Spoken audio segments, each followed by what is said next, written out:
Hello, how are you guys doing is a very odd question to ask when you're starting a set in a show like this, because then you guys are like, I don't know, thoughtful, contemplative, depressed. I feel like those are the things I'm allowed to feel here.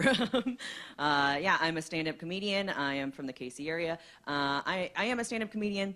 I feel like on paper, I'm a very bad stand-up comedian. Like on paper, you shouldn't like me at all. I talk too fast. I say like and I always sound nervous. But like in person, I'm great. I'm fantastic. People love me. They're like, oh, she's like if Betty Boop was a fat raccoon. Like they love it. It's fantastic. I'm really great at stand-up comedy is what I'm trying to say.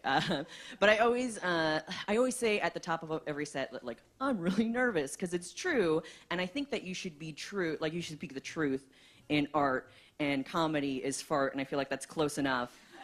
So, but like, I'm a young comic, I'm 26 years old, and I'm always getting advice from older comics, and they don't like it when you tell the truth.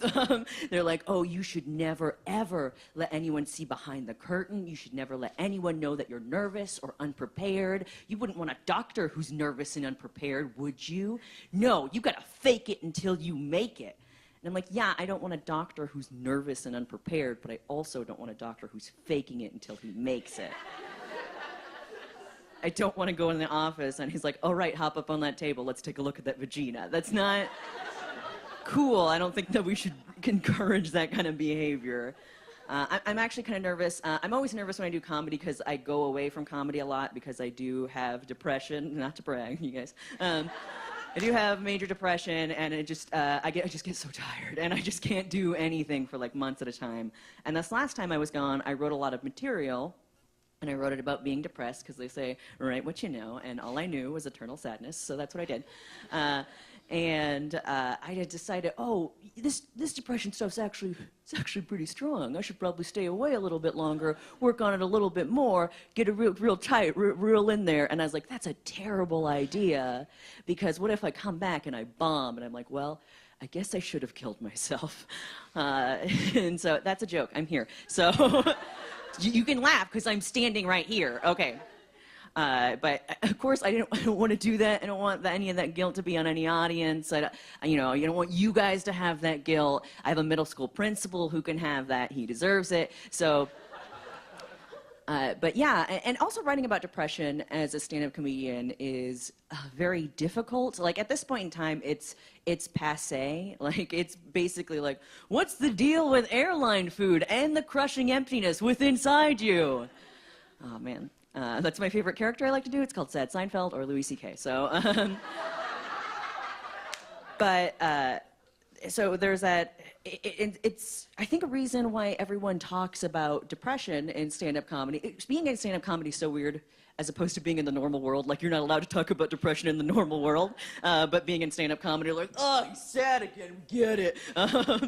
But I think a lot of stand-up comics talk about being depressed because they see a lot of successful stand-up comics do it, and those people are artists. People are always going on, like Mark Maron or Maria Bamford. They're like, oh, they're so wonderful, they're making such great art. And the immediate thought is, I also want to make art, which is good, but also a lot of amateur stand-up comics don't understand that Mark Maron has an hour to ease into depression.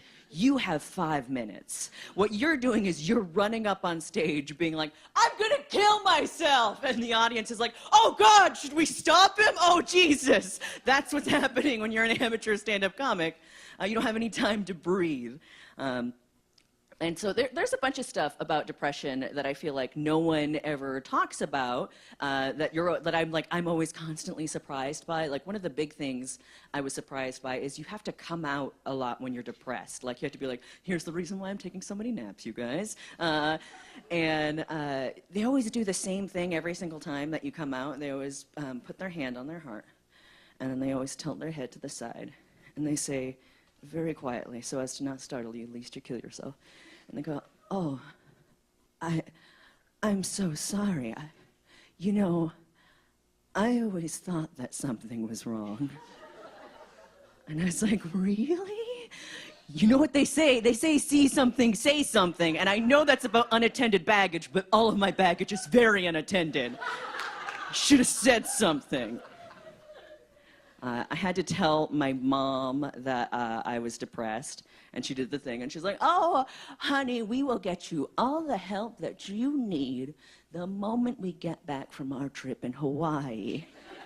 And that was like 5 months ago, you guys. That's my favorite joke to tell in front of my dad because he gets all mad. He's like, 5 months in Hawaii, it's really expensive. And I was like, the crux of the joke is about how you're bad parents. I don't know why you're worrying about your fiscal responsibility. No one cares. They're not actually bad parents. I think a lot of it is that there's a lot of stigma attached because they're older people, and I find that older people have a harder time getting through that barrier of understanding what depression is because they're always like, well, back in my day, we didn't have mood disorders. We dealt with our emotions like men. And I'm like, oh, you mean like Hemingway? The manliest man who ever lived? In case you don't know about Hemingway, which you probably should, go read a book.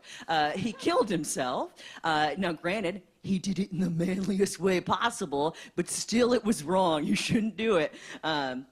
And I think a lot of older people, I think they think of it like Mad Men. I think where they're like, oh, all you gotta do is shove all your feelings down, steal someone's identity, and write the next great Coke ad. That's how you get over your depression. It's like, no, it's not always like that. Sometimes you write the great American novel about your penis, and it's just not enough for you. I think also a little bit of the stigma also comes from us. We're a little bit to blame, not to put more pressure on us, not to say you also did this wrong. But I think a lot of it is that I see a lot of people who are depressed who just get really into it, if that's a weird way to put it, where we're like, oh, I am so sad.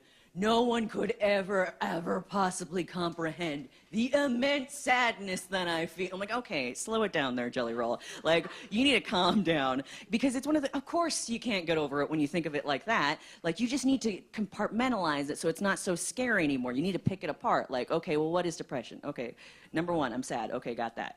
Lots of people are sad. Number two, I cried before my sixth nap. Okay, that's another thing. Okay, and number three, my face smells like pizza, and I don't know why. That's basically what depression is. And when you like compartmentalize like that, it's a lot easier to get over. I feel like a lot of people, they're just like, oh no, they don't want people to understand them. They're like, normal people can't possibly understand. And I'm like, well, normal people aren't stupid. Like, we treat normal people like they're dumb. Like, normal people aren't just going around, what is sad, mama? I don't know what sad is. And then we have to like sign what sad is on the other side of their face. Like, that's not what's going on.